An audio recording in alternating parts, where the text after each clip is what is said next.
그래서 진폭 변조 과정이 어떤 식으로 이루어지는지, 정보 신호와 반송파가 곱해져서 이런 반송파의 진폭이 정보의 진폭에 따라 변하는 모양이 된다는 걸 했고, 그랬을 때 원래 정보 신호의 스펙트럼이 그리고 또 이제 반송파의 스펙트럼이 있을 때 그들이 이제 변조를 통해서 어떻게 스펙트럼이 변하는지 그런 것도 한번 살펴봤었고, 뭐 파워포인트 자료로도 이렇게 보고, 그 다음에 또 뭐 여기서도 한번 관찰을 했고요, 그죠? 여기서도 입력 신호와 반송파를 곱해서 나오는 변조파들을 이제 뭐 파형과 스펙트럼을 쭉 관찰했었어요, 그렇죠? 단순한 사인파부터 뭐 사운드 파일까지, 임의 사운드 파일까지 해봤고요. 그다음에 이제 골드웹에서도 이제 뭐 이렇게 이런 식으로 나온다는 게 데몬스트레이션을 했었죠, 그렇죠? 예, 데몬스트레이션 했고, 데몬스트레이션이 아니고 그냥 이렇게 보여드린 거죠. 예. 그리고 뭐 사례도 봤고, 그다음에 뭐 지오지브라에서 수식적으로도 한번 이렇게 해서 그 그래프로 표현할 수 있다.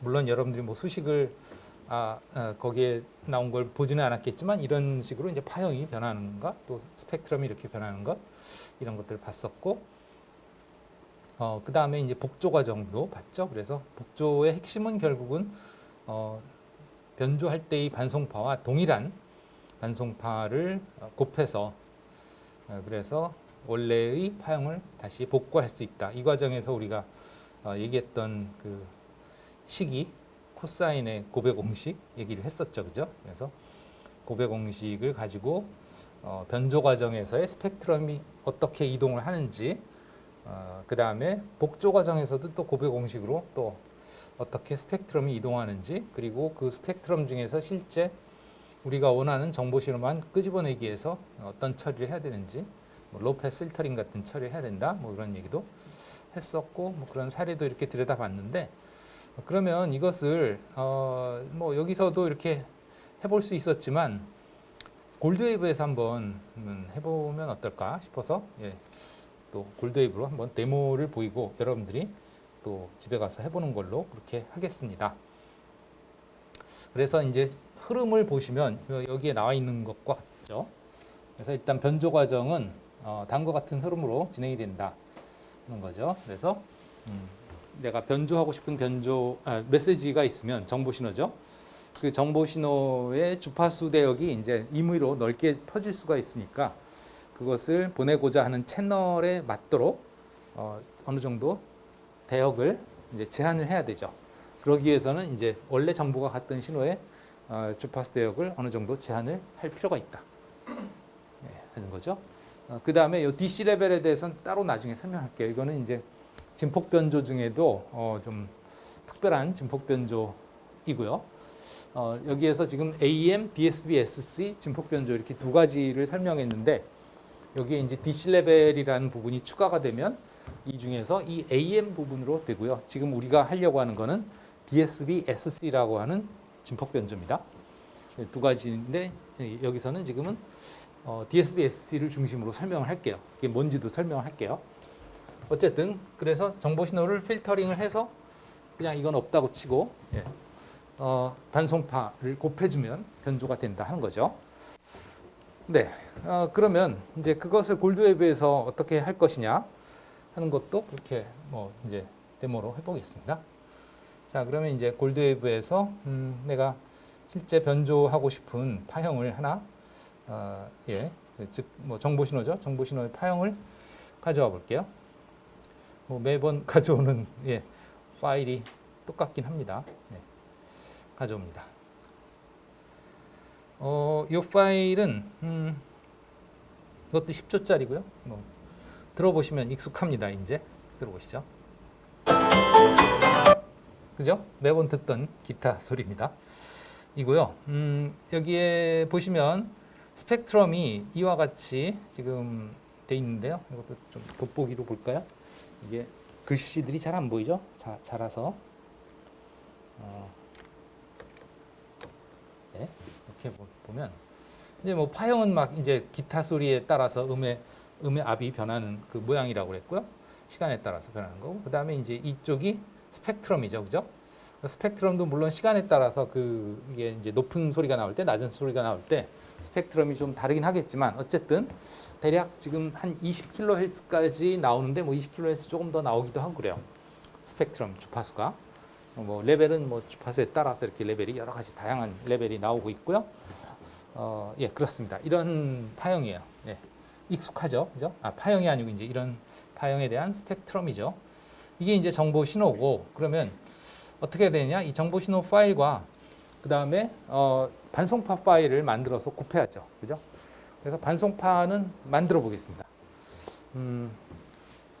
그러기 위해서 반송파를 만들기 위한 또 이런 그 파일 창이 하나 있어야 되겠죠, 그죠?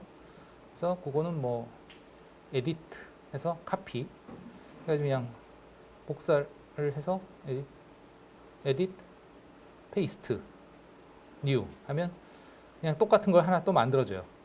이렇게 만들었습니다. 똑같은 거. 그래서 이거는 내가 뭐 사운드가 필요해서 그러기보다 그냥 파일이 필요해서 만든 거예요.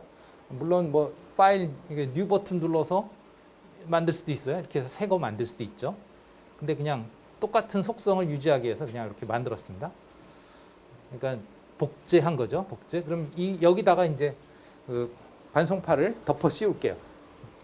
반송파의 주파수는 지금 요 스펙트럼을 보시면 이게 지금 얼마까지 쓸 수 있냐면 우리가 실습을 할 때 얼마까지 쓸 수 있냐면 대략적으로 한 95kHz까지 쓸 수 있어요. 그러니까 우리가 이제 이걸 처리해서 볼 수 있는 스펙트럼의 최대 주파수가 95kHz예요. 그러면 대략 한 80kHz까지 실용적으로 뭐 쓸 수 있다 이렇게 생각하시면 되겠고요. 그래서 이제 생각을 할 때 반송파로 곱하면 일단 그 영역으로 옮겨가죠 스펙트럼이. 그 다음에 또 복조 과정에서 또 반송파를 곱하면 또 그거의 2배 주파수로 옮겨가야 돼요. 그래서 그 스펙트럼까지 다 보려면 2배의 그 주파수 반송파 주파수까지 보려면 2배의 반송파가 한 80kHz 돼야 된다는 얘기고요. 그러면 반송파는 대략 한 40kHz 정도로 잡아주면 될 것 같아요. 반송파는. 예. 그래서 40kHz의 사인파로 한번 해보겠습니다. 근데 그러면 40kHz로 사인파로 반송파를 만들면 변조된 스펙트럼이 어느 정도를 차지하느냐 했을 때 조금 예, 위험해요. 어떻게 위험하냐면 이게 지금 20kHz를 넘어가거든요. 그러니까 40kHz의 반송파가 있다 그러면 이 스펙트럼이 이제 양쪽으로 이렇게 생길 거란 말이죠. 그러면 20kHz를 좀 넘어갈 수 있어요. 그러면 이게 좀 위험하죠. 그래서 좀 줄이겠습니다. 스펙트럼을 주파수 대역을 줄일게요. 그래서 한 10kHz 정도로 제한을 할게요. 이 원래 정보 신호의 스펙트럼을 그렇게 이해를 해주시면 되겠습니다. 좀 날렵하게 만들어 버리겠습니다. 그래서 스펙트럼을 지우게. 네. 자, 그러면 우선 이거 또 예. 네.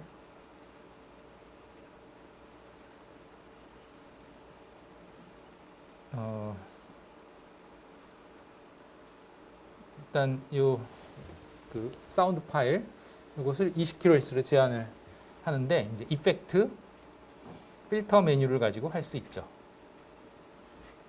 그래서 이펙트 필터 해서 로우 하이 패스 필터 요거를 가지고 우리 그 실습에서는 하고 있죠. 그래서 대략 컷오프를 10kHz로 하면 되겠습니다. 10kHz 만이죠, 만.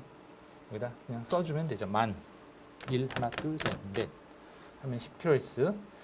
그 다음에 스티프니스는 아주 가파르게 해서 뚝 잘라낼 수 있게 최대한. 물론 이론적으로 완전하게 이렇게 직각 모양으로 안 되지만 어쨌든 좀 가파르게 잘라내는 거예요.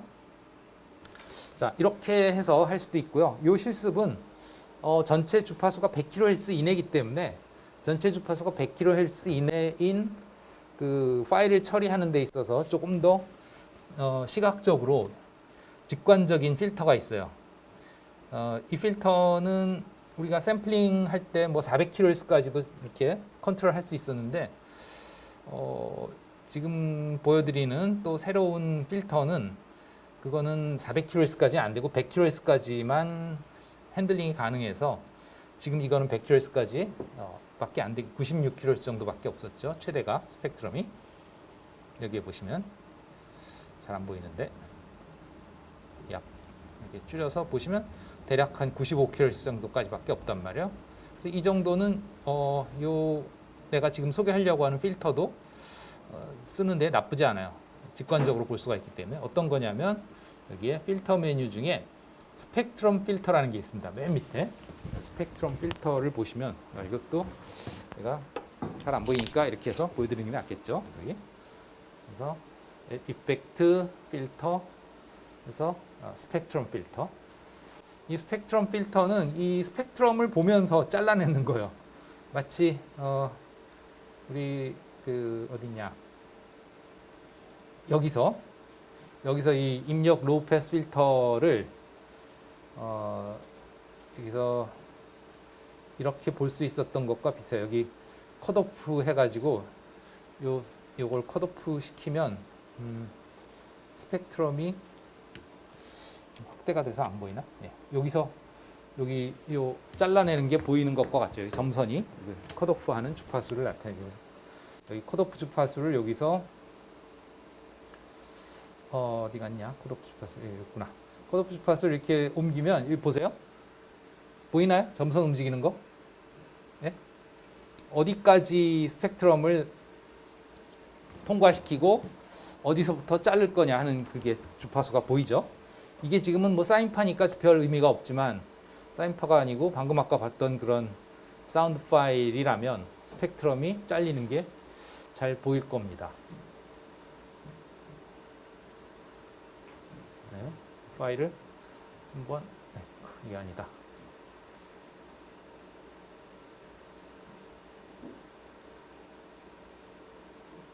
소스 2번 여기고 여기 그래서 데시벨로 이렇게 보면 자 이제 그 컷오프를 바꿔볼게요. 이게 바꾸면 잘리는 게 보이죠? 그죠?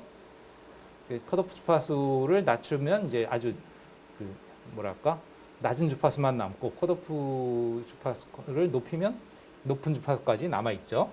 이해가 되죠? 이게 뭔지? 소리도 들어봤죠 우리가, 그죠? 네. 네. 이렇게 이제 컷오프 주파수를 바꿈으로써 잘리는 거를 바꿀 수 있다 하는 거예요.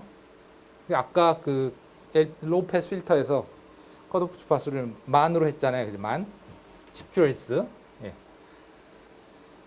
여기서 그걸 이제 10kHz로 스펙트럼으로 바로 할 수 있다는 거예요. 어떻게 하느냐?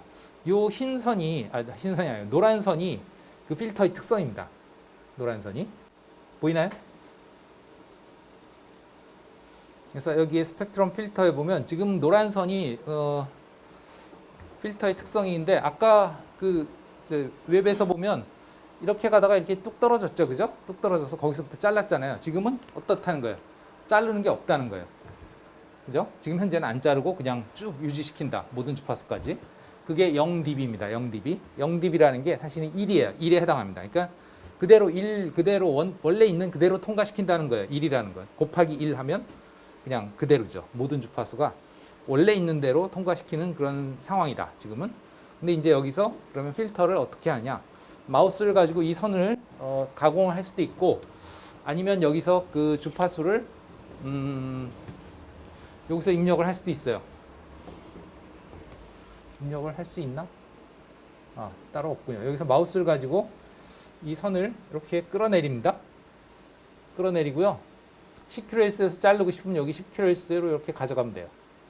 그러면 이 10kHz 이후는 어떻게 되겠어요? 없어요. 그죠? 완전히 없는 건 아니고 사실은 이거는 여기에서 보시면 마이너스 100dB고요. 마이너스 100dB는 10의 10제곱분의 1입니다. 10의 10제곱분의 1이니까 거의 없는 거나 마찬가지죠. 예. 네, 이렇게 10kHz부터 100kHz까지는 아까도 얘기했지만 이 필터는 100kHz까지밖에 못 쓰니까 10kHz에서 100kHz까지는 10의 마이너스 10승으로 줄여버려요. 그러면 다른 주파수에서는 어떠냐? 그대로 유지해야죠.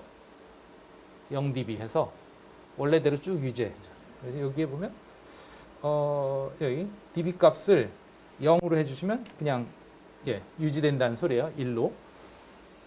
그리고 여기에 주파수를 1, 하나, 둘, 셋, 넷. 하면 딱 되죠. 이렇게 완전히 10Hz에서 10kHz까지는 완전히 통과시키고 그대로 0dB로 즉 그냥 배율을 1로 다 유지시켜주고 여기서부터는 배율을 10의 10제곱분의 1로 유지시키고 이렇게 잘라서 로우 패스 필터링을 이제 스펙트럼 필터로 할 수 있다는 거죠. 잘라보겠습니다. 오케이. 네, 금방 잘랐어요. 그 결과를 한번 이번에 재생하면서 스펙트럼을 관찰하겠습니다. 네. 보시면 어때요? 스펙트럼이 10kHz에서 팍 잘렸죠? 그죠? 아까는 20kHz까지 나왔었는데 이제 10kHz로 잘렸어요. 다시 이전 걸 볼게요. 언두해서 보시면 그죠? 이건 20kHz까지 나오는데 다시 리드해서 자르면 알겠죠? 이렇게 10kHz까지로 컷했습니다. 이게 이제 어디냐면 이 블록 다이어그램에서 보자면 여기가 되는 거죠. 입력 로우 패스 필터를 지난 거. 알겠습니까? 네? 그래서 이거를 이제 이 DC 레벨분은 우리가 AM에서 하는 거기 때문에 우리 지금은 안 하고 그냥 DSBS 변조를 위해서 반송파를 곱하겠습니다. 그럼 반송파를 아까 40kHz로 하기로 했죠. 그죠? 40kHz 반송파를 만들어 볼게요. 여기 지금 탭이 지금 사운드 파일이 있고 그 다음에 언타이틀드 요게 지금 복사한 파일이거든요. 복사한 파일도 뭐 거의 비슷하게 생겼습니다만 그 필터링 안 된 그 복사된 파일이요. 이거를 이제 내가 여기에 익스프레션 이밸류에이터를 써서 사인파로 반송파로 만들어 버릴게요. 그래서 반송파 웨이브 그죠? 웨이브에서 사인으로 해서 사인 주파수는 40kHz 4만이죠. 4 하나 둘 셋 넷 오케이. 그러면 이렇게 반송파가 만들어졌어요. 그러면 이제 AM이라는 건 어떻게 한다? 이 두 개를 곱한다. 그죠? 이 두 개를 곱한다. 즉 입력 신호와 반송파를 곱한다. 그죠? 곱하면 되죠. 곱해서 그 결과를 어디에 저장할 거냐? 저장할 파일도 하나 만들게요. 이것도 마찬가지로 에디트, 카피, 에디트, 페이스트 뉴 해서 똑같은 속성의 파일을 만들었어요. 여기다가 저장할게요. 즉, 요 사운드 곱하기 반송파 한 결과를 여기다 저장하겠다 이거예요. 알겠죠? 자, 그래서 이펙트가 아니고 미안합니다. 이밸류에이터 이밸류에이터를 이용해서 익스프레션 이밸류에이터죠. 여기에다가 이제 물론 여기 수식으로 사인파로 써도 되긴 됩니다만 그 두 개의 파일을 곱할게요. 그래서 데스티네이션은 여기 3번 언타이틀드 여기입니다. 지금 언타이틀드 2 여기에다가 이 두 개의 곱을 저장하겠다. 그러면 첫 번째 소스가 여기에 첫 번째 소스가 이 source 2.wave 이건 이제 사운드 파일이고요. 이거 곱하기 반송파랑 곱해야죠. 두 번째 untitled 1 이게 반송파. 이게 두 개의 사운드 그러니까 즉 정보 신호와 반송파를 곱하는 거예요. 알겠죠? 이해가 돼요? 네? 두 개를 곱한다. 곱하는 거. 오케이. 해서 어디로 간다? 그 결과가 이 untitled 2로 간다. 오케이. 했습니다. 자, 그러면 이제 untitled 2가 이게 지금 변조된 파일이에요. 진폭 변조된 파일이고 그거를 한번 재생시켜 볼까요? 파형이 어떻게 나오는지. 소리는 안 들릴 거예요. 왜냐하면 40kHz 대역으로 갔기 때문에 우리 귀는 돌고래가 아닌 이상 40kHz는 못 듣죠. 어때요? 이해가 되죠? 네? 이해가 돼요? 네. 10kHz로 제한됐던 스펙트럼이 어디로? 40kHz로 이동을 했습니다. 40kHz로 이동을 했어요. 그 다음에 파형은 뭐 아시다시피 그 정보 신호의 파형이 이제 이렇게 변조가 돼서 변조를 시켜서 반송파를 변조시켜서 이제 반송파의 진폭이 변했어요. 요 같은 위치에 같은 파형을 보고 싶으면 여기서 요 삼각표를 이렇게 잡아서 쭉 움직이면 그 시간을 따라가면서 파형을 볼 수 있거든요. 여기 삼각형. 그래서 여기에 시간이 어딘가에 나오는데 어디에 나오지? 예, 여기 시간이 나옵니다. 이 시간을 잘 관찰했다가 예를 들면 여기를 뭐 3.000 해서 딱 잡잖아요. 잡기가 쉽진 않지만 예, 뭐 하여튼 이렇게 해서 여기 지금 3.011인데 그 파형을 보잖아요. 근데 이게 지금 스탑을 시키고 이 상태에서 봅시다. 이 상태에서 하면 안 움직이지 이제 이렇게 해서 볼 수 있어요. 여기가 이거를 이렇게 좀 작게 해서 확대해서 보겠습니다. 확대해서 이렇게 해서 보면 요 밑에 지금 3.924초거든요. 위치가 그럼 뭐 3.0초로 가서 쫙 가서 아이고 지났다. 3.0 찾기가 쉽진 않아요. 그냥 뭐 요 3.011이라고 봅시다. 이거를 캡처를 해서 이 파형을 이제 뭐 과제를 할 때 제출할 수가 있겠죠. 안타깝게도 이게 놓으면 사라집니다만, 그래서 이거 잘 해야 돼요. 이게 딱 잡고 캡처할 때 뭐 핫키 있죠. 그냥 핫키 눌러서 이 스크린 잡고 그렇게 하시면 되겠죠. 이렇게 하고 그 다음에 이제 실제 그 웨이브 파일 또 같은 위치 잡아 보겠습니다. 웨이브 파일 3.00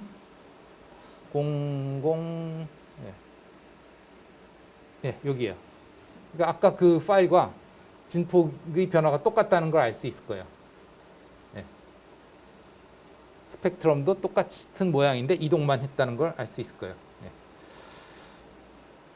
좀 더 가까이 가서 이렇게 관찰하면 이 위치 3.002였습니다. 아까 이거를 어떻게 잡아야 되지? 알트 프린트 스크린 하면 이 창이 잡히는데 손이 안 닿네요. 제가 알트 손가락이 짧아서 안 닿네요. 어쨌든 그렇게 해서 잡을 수 있습니다. 이런 식으로 그 원래 정보 파형과 변조된 파형과 또 반송파 파형까지 여기 이제 여기는 반송파죠. 반송파도 마찬가지로 그 3초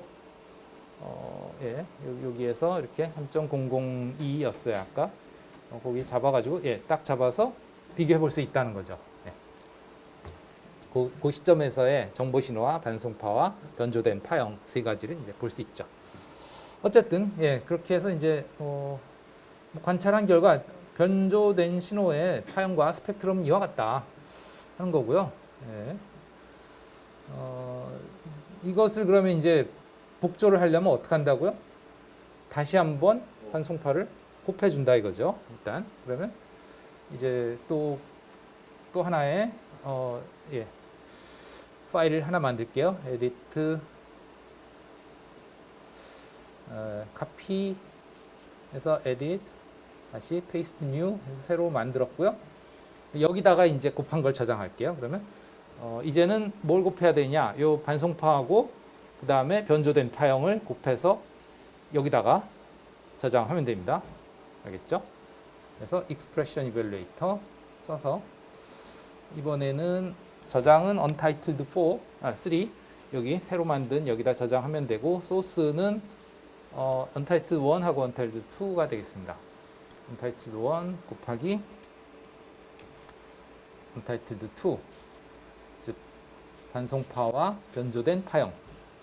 뭐 한번 확인해 보려면 여기서 이제 플레이 버튼 누르시면 만들기 전에 확인해 보실 수도 있긴 있어요. 플레이 볼까요? 플레이 버튼 눌러보면 소리가 소리가 이제 들리죠. 복조되니까 이쪽으로 스펙트럼이 오잖아요, 그죠? 그 다음에 40kHz에 있던 스펙트럼이 80kHz로 바뀌어요. 이해가 되죠? 네? 어렵나요? 어때요? 할만해요? 할 수 있겠어요? 여러분들 과제? 이거 따로 과제 뭐 저거 안 주고요. 이 동영상 보고 알아서 하랍니다. 이제 뭐 지시서 따로 없어요. 네? 내가 한 대로 해라 하는 거죠. 이 영상 보시면서 해야 돼요. 이제 만들면 돼요. 오케이, 만들었습니다. 그 만든 파일이 이제 이거죠. Untitled 3 그리고 이제 여러분들이 플레이하면서 분석할 수 있어요. 이렇게 할 수 있고 얘도 마찬가지로 3초 그 지점에서 3.00이 코드가 풀려버리는 거예요. 이렇게 하면. 어쨌든 삼각형을 다시 가지고 와서 3초 02 여기 갖다 놓고 대충 이렇게 해서 3.002에서 보시면 대략 이 위치죠. 여기 위치입니다. 이 위치에 파형과 스펙트럼을 관찰할 수 있죠. 물론 지금은 이렇게 해서 봅시다. 이렇게 해서 보면 3.002 여기입니다. 딱 이걸 잡으면 되죠. 그죠? 정확한 그 같은 시각에서의 정보 신호, 반송파, 변조파, 그 다음에 복조파를 이렇게 파형을 관찰할 수 있고요. 물론 이건 지금 워낙에 그 반송파가 주파수가 높아서 그게 다 표현이 안 돼요. 이 해상도가 떨어지기 때문에 이 디스플레이 해상도가 떨어지기 때문에 너무 긴 시간을 이렇게 보고 있기 때문에 그래요. 이건 어쩔 수 없죠. 어쨌든 그렇게 해서 우리가 원하는 건 이제 요것만이란 말이에요. 요것만이죠. 이것만 있으면 돼요. 이건 어떻게 한다고요? 로우 패스 필터. 이제 10kHz까지 돼 있으니까 10kHz로 컷하면 되겠죠. 그래서 이제 얘를 어떻게 하면 된다? 이펙트 메뉴에 필터 메뉴에 이것도 스펙트럼 필터로 하면 되죠. 그래서 이것도 마찬가지로 10kHz로 제한.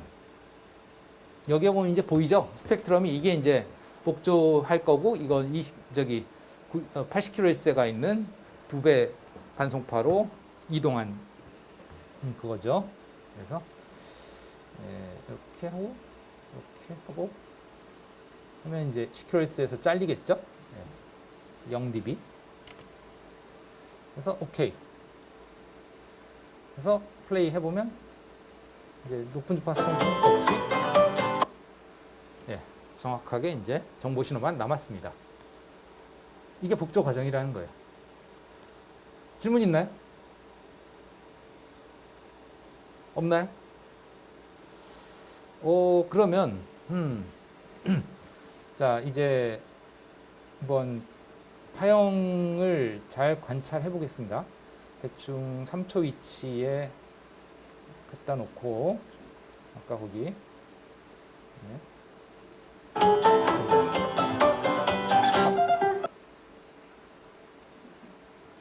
대충 이쯤 갖다 놓고 비교해 볼게요. 원래 소스와 그 다음에 복주된 소스 거 어때요? 파형의 크기가 어떻게 됐어요? 이것과 이거 줄었죠? 그죠? 이게 왜 줄었죠? 왜 줄었죠? 네. 이것도 일단 10kHz로 제한한 건데 근데 이게 변조 과정에서 이동을 했잖아요. 그죠? 이동하면서 이렇게 반으로 줄었었죠? 한번. 그 다음에 또 변조를 했죠? 그죠? 또 그 과정에서 또 반으로 줄어들었죠? 그죠? 예.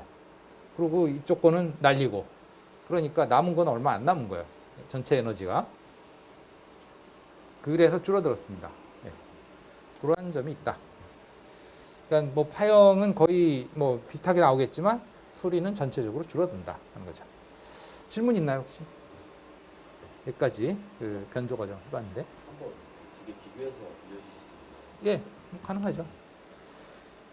자, 이제 이게 소스고요. 파형. 뭐 이렇고요. 네. 다음에 요거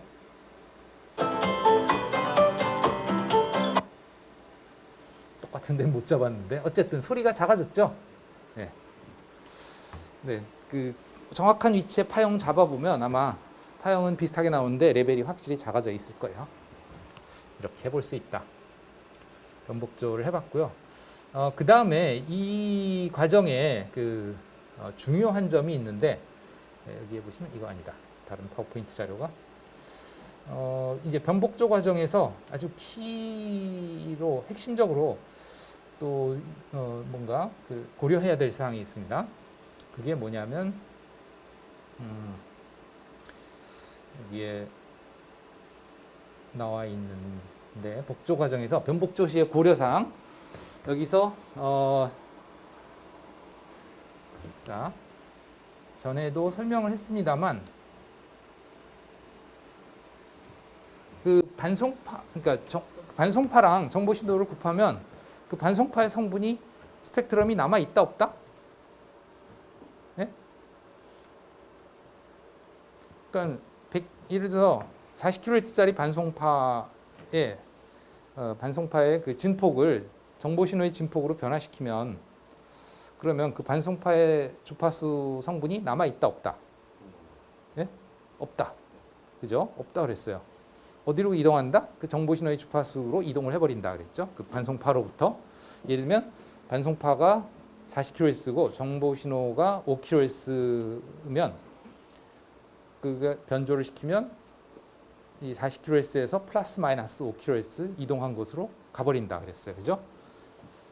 그런 게 있단 말이에요. 그러니까 정보 신호에 0Hz짜리 DC가 있지 않는 한 정보 신호에 DC가 0Hz짜리가 있지 않는 한 변조된 신호에는 그 반송파 성분이 없다 하는 거예요. 그래서 반송파 성분이 없다 하는 것이 어떤 의미를 갖느냐면 캐리어가 서프레스란 건 뭐야? 억제돼서 나타나지 않는다는 뜻이에요. 억제돼서 나타나지 않는다. 그 다음에 스펙트럼이 어떻게 나타나는 거 아니? 양쪽으로 나타난다. 변조된 신호를 볼게요. 이게 변조된 신호인데, 그죠? 양쪽으로 나타난다. 요 40kHz를 중심으로.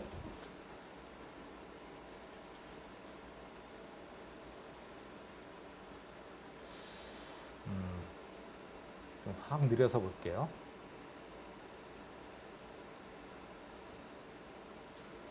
이렇게 해서 느려서 봤습니다. 요 40kHz 중심으로 양쪽으로 나타난다. 더블 사이드. 사이드가 이쪽. 그래서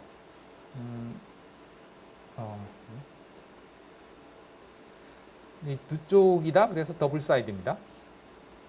그래서 여기 40kHz거든요. 여기가. 그 다음에 여기에 반송파 성분이 이렇게 있느냐? 없다. 여기 보시면 쏙 들어갔어요. 여기가. 아주 완벽하게 보이지는 않죠. 왜냐하면 워낙에 그 주파수가 촘촘해서 그 완벽한 40kHz의 DC 성분이 있는지 없는지는 안 보여요. 안 보이지만 그래도 그쪽이 이렇게 솟아오르지 않고 내려갔죠. 그죠? 내려갔어요. 그러니까 원래 반송파를 플레이 해보면 꽤 그 주파수가 크게 나올 거란 말이에요. 그 주파수에서의 반송파를 플레이 해보면 플레이 버튼이 여기 있어서 다시 플레이 해보면 그 40kHz에서 스펙트럼이 이렇게 크게 나타나야 정상인데 보시죠. 이렇게 크게 나타났잖아요. 그죠? 피크 값이. 그죠? 이게 40kHz에 쫙 크게 나타났어요. 그런데 이제 변조된 신호는 그러한 스펙트럼이 없다.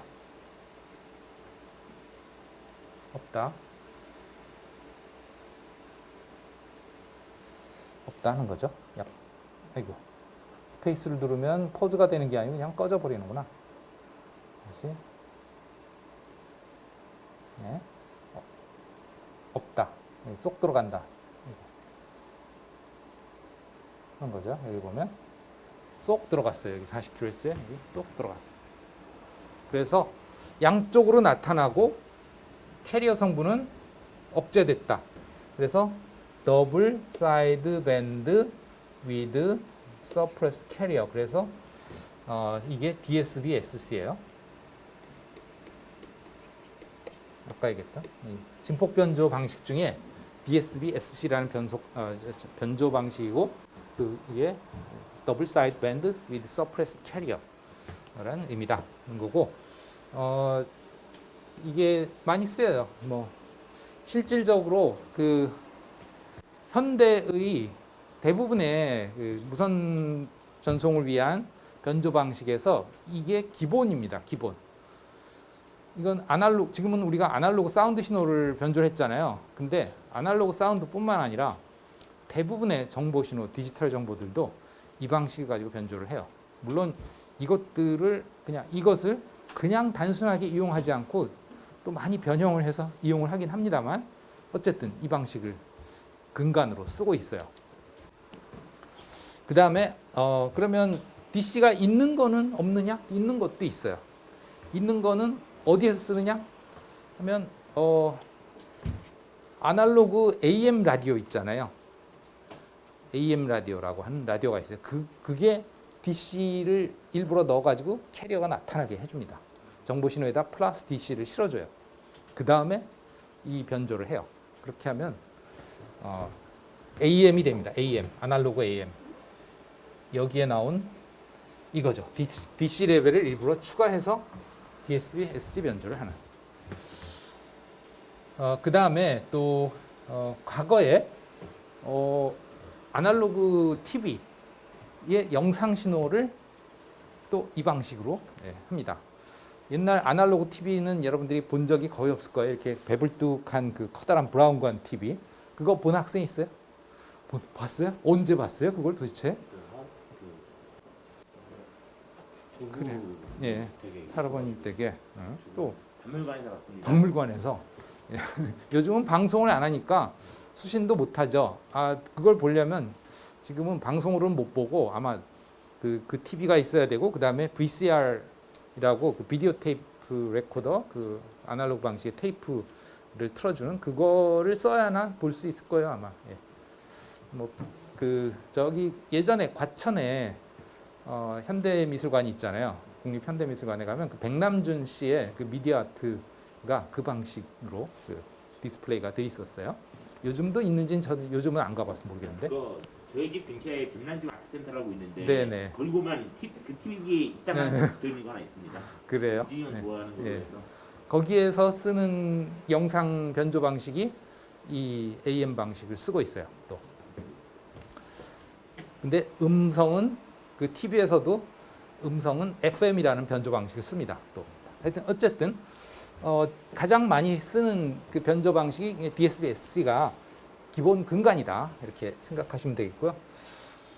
이것의 큰 문제점은 뭐냐 하면 변조하는 데는 뭐 그런데 복조할 때 여기 지금 변조밖에 없는데요.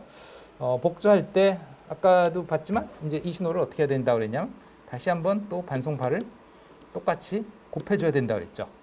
이 반송파를 곱해서 어떻게 한다고요?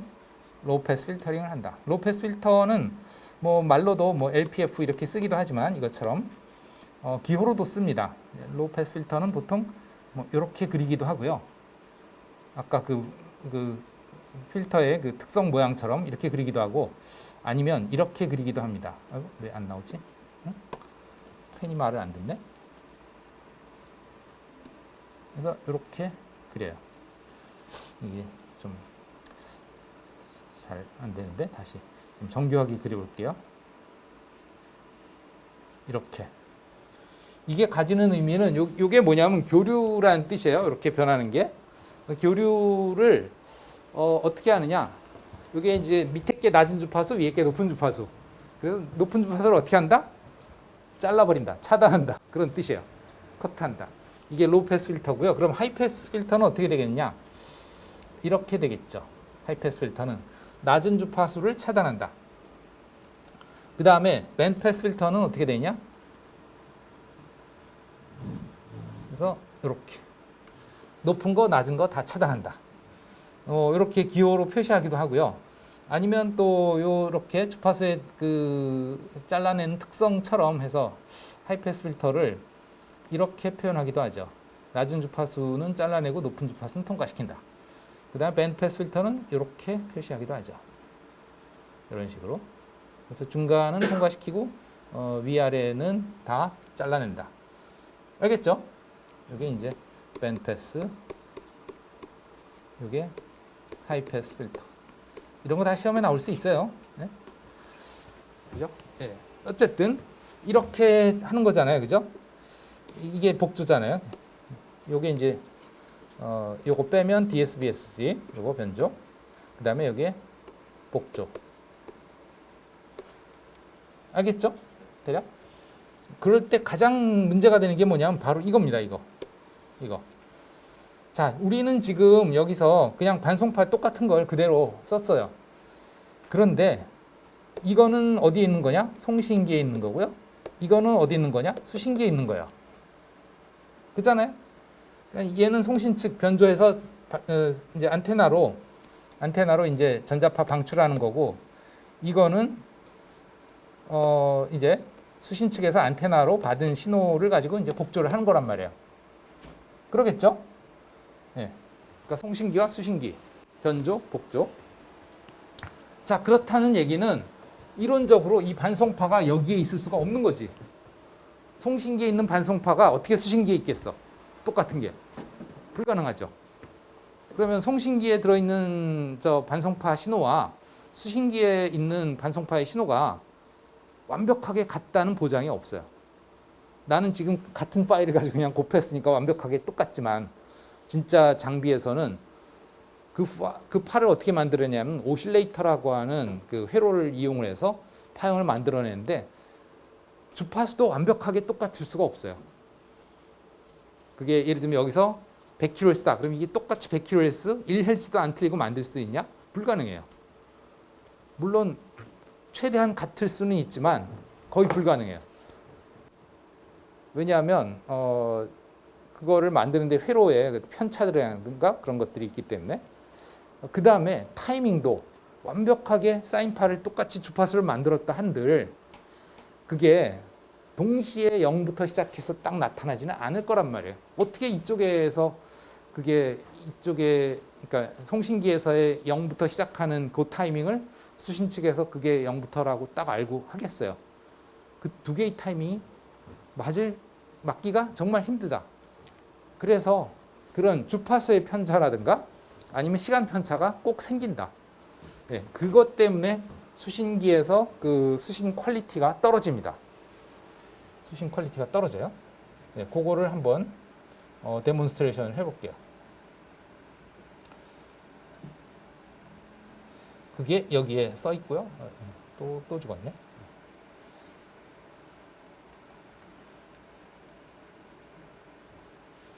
여기에 그래서 여기 보시면 이런 말이 있어요. 변조된 수신 신호와 복조기에서 곱해주는 반송파의 신호의 위상이 주파수가 일치해야 된다. 이게 그 말이에요. 그러니까 변조된 수신 신호라는 게 이제 반송파를 곱한 거잖아요. 그것과 이제 수신기 쪽에서 곱하는 반송파가 정확하게 위상과 주파수가 맞아야 된다. 위상이라는 건 타이밍이 맞아야 된다는 얘기고, 즉 변조 쪽에서 이런 걸 곱했으면 똑같이 타이밍을 맞춰서 이런 걸 곱해줘야 되는데 이게 타이밍이 틀어지면 이렇게 시간 차이가 나겠다 하는 거죠. 만약에 주파수가 틀어지면 어떻게 되냐? 이렇게 되겠죠. 주파수가 달라지면 이렇게 되겠죠. 그죠? 주파수가 다른 주파수. 아주 뭐랄까 아주 극단적으로 그리긴 했지만 주파수가 달라지는 거죠. 이건 이런 문제가 생길 수 있다. 이건 뭐 수식으로 풀어보면 이런데 예, 뭐 수식으로는 풀지 않고 그냥 나타나는 현상으로 보겠습니다. 그래서 골드웨이브에서 복조 신호를 만드는 데 있어서 여기 아까 expression evaluate에서 그냥 단순히 두 개를 곱했잖아요. 그죠? 근데 이제 요 곱하는 것을 여기서는 이미 만들어진 반송파로 했지만 반송파는 아까 어쨌든 사인파였으니까 그냥 사인파의 식을 여기다 쓸게요. 네? 사인파의 식을 쓸게요. 요게 그쪽입니다. 요게 반송파 쪽입니다. 그래서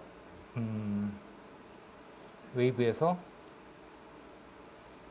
확대를 해볼까? 웨이브에서 사인파 이거 곱하기 요 변조 데니시는 언타이틀드 2예요. 이렇게 하면 이제 사인파 반송파랑 변조 데니시를 곱해서 다시 복조를 하는 건데 문제는 여기서 이와 같이 그 정확하게 그 송신 측에서의 반송파가 아니고 이제 여기 주파수가 아까 4만 헬스였죠. 주파수는 똑같은데 이제 위상을 좀 달리 해볼 거예요. 타이밍을. 그래서 타이밍을 달리하기 위해서 여기서 플러스 해가지고 위상을 집어넣겠습니다. 위상. 여기에 그 뭐 이 식을 잘 이해를 못하겠지만 여기다가 이제 어떤 값을 집어넣으면 위상이 틀어져요. 네. 그래서 위상을 뭐 0도면은 그러니까 여기다 0이란 값을 집어넣으면 위상이 제로라서 차이가 없는 거예요. 근데 이제 거기다 어떤 값을 집어넣으면 그만큼 차이가 나는 거죠. 그러면 그만큼은 뭐에 해당하냐면 레디안이라고 하는 각도 표현 방식에 의해서 그 각도를 뭐 예를 들면 뭐 파이라고 하면 180도가 되고요. 2파이라고 하면 360도가 돼요. 그래서 요거를 이제 뭐 4분의 파이, 뭐 2분의 파이 이런 식으로 45도, 90도 이렇게 위상을 바꿔 볼게요. 한번 45도로 해볼까요? 45도. 그러면 45도는 45도라고 쓰면 안 되고 아까도 뵀지만 4분의 파이라고 써야 돼요. 그래서 파이 나누기 4 이렇게 하면 됩니다. 그래서 한번 들어볼까요?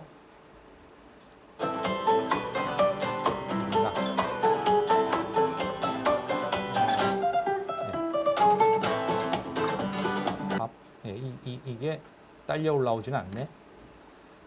오케이 해서 보겠습니다. 오케이 해가지고 네. 화염과 스펙트럼을 볼게요. 4분의 파이로 했을 때 어떻게 되느냐? 플레이. 뭐 별로 차이가 없어 보이죠, 그죠? 그러면 이제 위상을 4분의 파이가 아니고 2분의 파이로 해볼게요. 4분의 파이에서 2분의 파이로. 자, 그래서 플레이. 어때요? 안 들리죠? 완전히 사라졌어요. 이쪽에만 남았습니다. 2분의 파이는 너무 그러니까 조금 더 줄여볼게요. 4분의 파이 했으니까 3분의 파이로 해볼게요. 3분의 파이. 3분의 파이.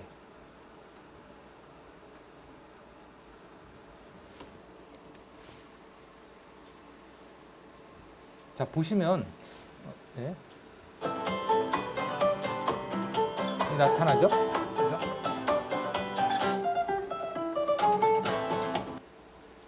그러면 이번에는 3분의 파이보다 더 조금 크게 하면 얼마면 될까?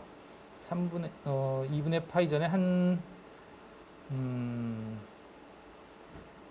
8분의 3파이 정도? 8분의 3파이? 하면 아니지. 8분의 3파이 하면 그쵸? 2분의 파이에 가깝죠. 그러나 3분의 파이보다는 크죠. 그래서 8분의 3파이 3 나누기 파이 곱하기 3 나누기 8 이 정도로 해볼게요.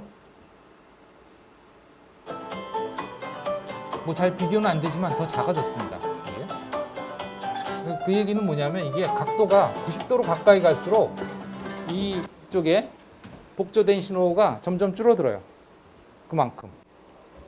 네. 그러니까 위상차가 날수록 점점 더 신호가 작아진다. 90도가 나면 완전히 작아진다.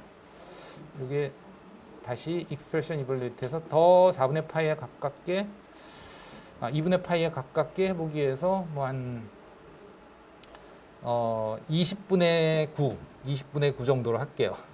20분의 9면은 거의 2분의 파이에 가깝지만 그보단 작죠. 20분의 9.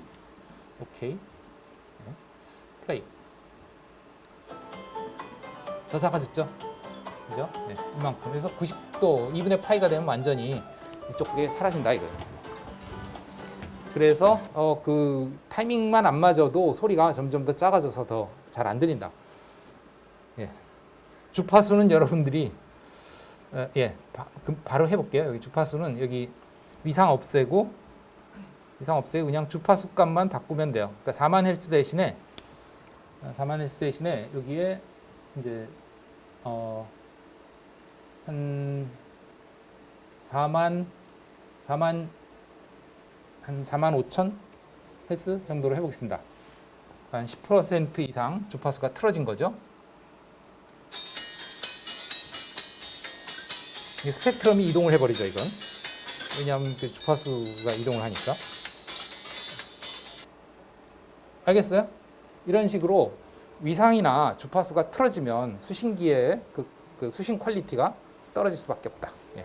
이게 매우 중요하다. 그래서 동기식으로 정확히 타이밍과 주파수를 맞추는 것이 필요하다 하는 것까지 얘기하고 과제는 제가 내드리겠습니다.